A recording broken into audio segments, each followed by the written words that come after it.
In my case, I had the summer. And so what I did, I set up an 8-week schedule and I outlined what I would do for each week. And that included recruitment.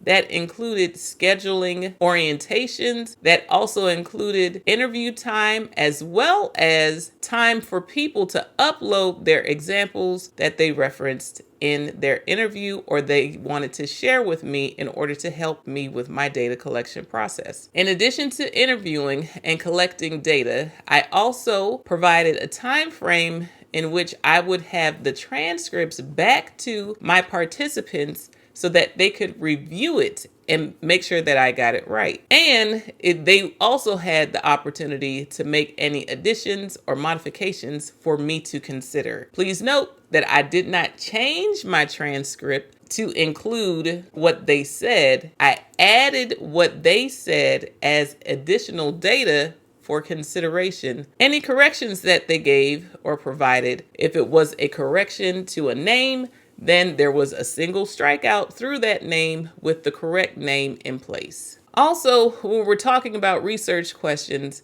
not only do you have to make sure that you have the time to do the work, you also have to make sure that you can handle what will come about as a result of the data collection. Will you be able to go through all the data that you collect, or will you not have enough time? What cross-section of your data will you consider when you ask your research question and move forward with analysis? Now, when you're doing a thesis or a dissertation, it's important to keep in mind that you don't have to do everything at once, but you should explain as much as possible the decisions that you make so people will understand why you did not analyze everything that you collected. Perhaps you only had enough time to cover certain parts of the data that you collected. It would be great for your readers to know the reason behind it and let them know how they can access the data if they are interested in exploring it further.